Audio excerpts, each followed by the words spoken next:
नमस्कार दोस्तों। तो दोस्तों कैसे हैं आप सबकी प्रिपरेशन कैसे चल रही है? अच्छे से प्रिपरेशन करते रहें। आप जिस भी एग्ज़ाम के लिए अप्लाई किए हैं उसका आप अच्छे से प्रिपरेशन करते रहें। दोस्तों जैसा कि आप लोग जान रहे हैं कि अभी पेपर लीक का मामला बहुत ज़्यादा हाईलाइटेड है। खासकर एनटीए के द्वारा जो एग्ज़ाम कंडक्ट करवाया गया था नीट का, उसका जो पेपर आउट हुआ उसके बाद से ये हंगामा बहुत ज़्यादा हो रहा है। और इसी हंगामे के चलते भारत सरकार के द्वारा ये प्रिवेंशन ऑफ अनफेयर मीन्स कानून को लागू कर दिया गया है, जो कि स्पेशल पब्लिक एग्जामिनेशन के लिए लागू होगा। ओके, कहने का मतलब यही है कि जो भी पब्लिक एग्जामिनेशन होती है सेंट्रल गवर्नमेंट से रिलेटेड, उसमें ये कानून लागू हो चुका है। उसमें यदि कोई पेपर आउट करता है, वो व्यक्ति हो या फिर जो सर्विस प्रोवाइडर हो या फिर सेंटर वाले हो, जो भी हो, हर एक पे ये कानून लागू होगा। ओके, तो दोस्तों आपको आज इस वीडियो में इसी कानून से संबंधित जो कुछ इंपॉर्टेंट पॉइंट है उसके बारे में बताएंगे और आपको ये भी बताएंगे कि इस कानून में और सख्ती की ज़रूरत थी। इस कानून के तहत जो सज़ा का प्रावधान किया गया है वो काफ़ी नहीं है और ज़्यादा सख्ती होनी चाहिए थी। ओके, क्योंकि जो व्यक्ति बच्चों के भविष्य के साथ खिलवाड़ करता है, जो बच्चा 4 से 5 साल प्रिपरेशन करता है, रात दिन मेहनत करता है ना, और उसके बाद वो एग्ज़ाम देने जाता है और पता चलता है कि पेपर आउट हो चुका है, और यदि पता नहीं भी चलता है तो अंदर अंदर कुछ ना कुछ गड़बड़ी हो चुकी होती है, जिससे क्या होता है कि कट ऑफ हाई हो जाती है और अच्छे अच्छे बच्चों का भी सिलेक्शन नहीं हो पाता है।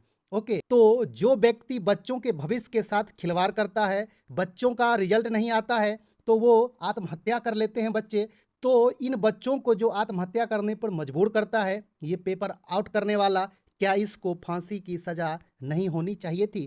क्या इस कानून को और सख्त बनाने की ज़रूरत नहीं थी? जो पेपर आउट कराने में पकड़ा जाएगा उसे फांसी की सज़ा दी जाएगी, इससे एक खौफ पैदा होता। ओके, तो आइए आपको आगे बताते हैं कि क्या इस कानून से पेपर आउट करने वाले वो जो माफिया हैं वो डरेंगे या नहीं। आइए आपको आगे सब कुछ अच्छे से बताते हैं। ओके, तो आइए सबसे पहले आपको ये बताते हैं कि ये जो कानून बनाया गया है, ये जो कानून लागू हुआ है वो किस किस एग्ज़ाम में अप्लीकेबल होगा। आइए सबसे पहले आपको वो बताते हैं।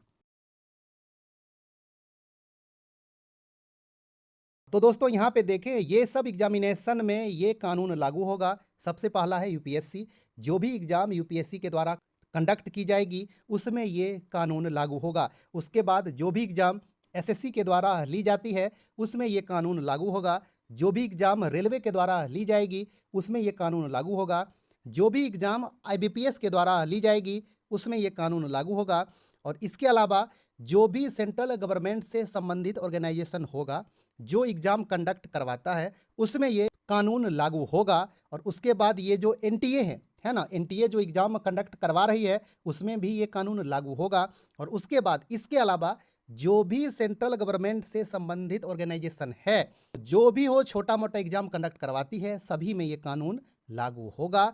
स्टेट गवर्नमेंट के ऊपर है कि वो अपने स्टेट में ये कानून लागू करता है या नहीं। ओके, लेकिन उम्मीद है कि स्टेट गवर्नमेंट भी ये कानून लागू करेगी। ओके, तो दोस्तों आप लोगों ने देख लिया कि ये कानून कहाँ कहाँ लागू होगा, है ना।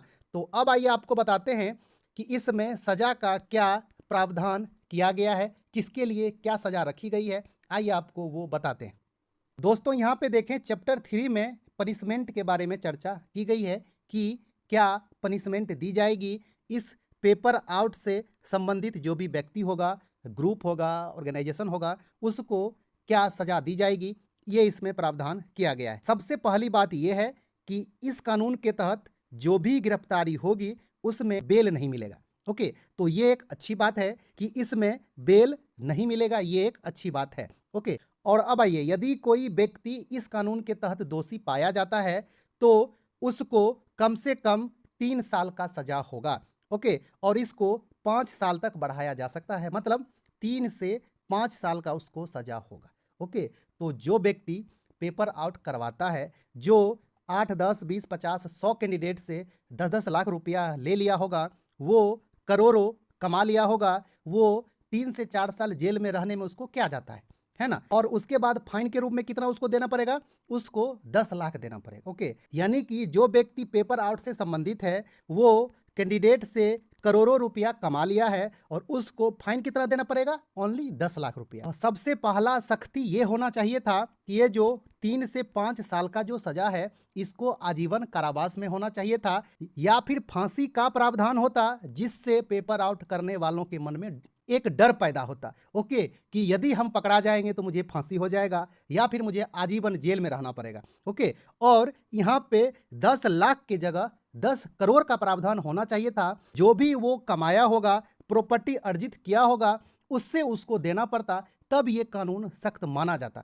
ओके। ये 10 लाख और 3 से 5 साल कुछ भी नहीं है जो ये पेपर आउट करवाता होगा उसके लिए, ओके। और अब आइए आपको आगे बताते हैं कि यदि कोई सर्विस प्रोवाइडर है, जैसे आपको बताते हैं, जो एजेंसी एग्जाम कंडक्ट करवाती है, जैसे कि मान लीजिए कि टीसीएस बहुत सारे एग्जाम कंडक्ट करवाती है, या फिर जो ऑफलाइन क्वेश्चन पेपर प्रिंट कराने का जो टेंडर लेता है जो एजेंसी है ना, उसके द्वारा ये पेपर आउट हुआ है या फिर कुछ गड़बड़ी की गई है, तो उस सर्विस प्रोवाइडर के लिए भी कानून बनाया गया है, उसको 1 करोड़ का फाइन लगेगा। पेपर आउट वाला जो माफिया होता है वो करोड़ों अरबों में खेलता है, ओके, क्योंकि इतना ज़्यादा बेरोजगारी है, बहुत सारे कैंडिडेट से ये लोग पैसा ले लेते हैं और ये सब खेल खेलते रहते हैं, ओके।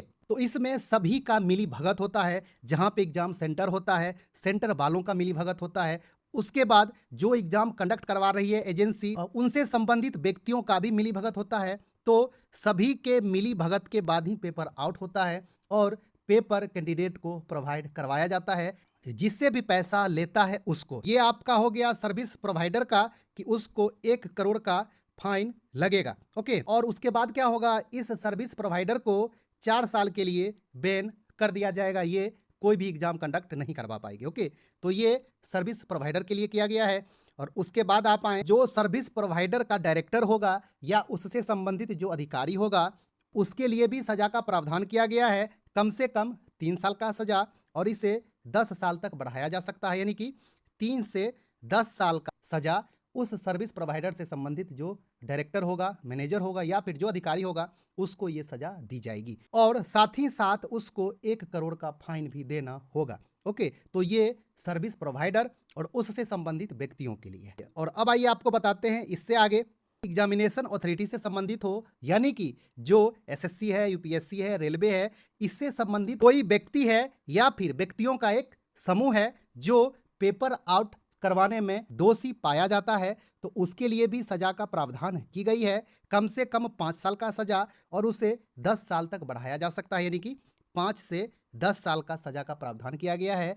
और सजा के अलावा 1 करोड़ का फाइन भी देना होगा, ओके। तो इस कानून का मोटा मोटी पॉइंट यही है कि यदि आप कोई बाहरी व्यक्ति हैं और पेपर आउट में पकड़ा रहे हैं आप, तो आपको 3 से 5 साल का सजा होगा और 10 लाख तक आपको जुर्माना देना पड़ेगा। और इसके बाद जो भी सर्विस प्रोवाइडर है या फिर एग्जामिनेशन अथॉरिटी से संबंधित व्यक्ति हो या फिर व्यक्तियों का समूह हो, उसके लिए भी प्रावधान है कि आपको 1 करोड़ फाइन देना पड़ेगा और साथ ही साथ आपको 5 से 10 साल जेल में रहना होगा, ओके। तो मोटा मोटी कानून यही है, लेकिन इस कानून को और सख्त बनाने की ज़रूरत थी, जिससे इन व्यक्तियों में डर पैदा होता और कानून सख्त बनता तो और अच्छा होता, है ना। क्योंकि ये पेपर आउट से संबंधित जो खेल होता है, इसमें करोड़ों का गोरख धंधा चलता है, ओके। यदि कोई व्यक्ति या व्यक्तियों का समूह 10 करोड़, 20 करोड़, 50 करोड़ रुपया जो कमा लिया है, तो उसको 1 करोड़ फाइन देने में कुछ भी नहीं जाएगा और वो 5 से 10 साल जेल में भी आराम से रह के आ जाएगा, ओके। तो हम लोग यही चाहेंगे कि ये जो कानून बना है, इससे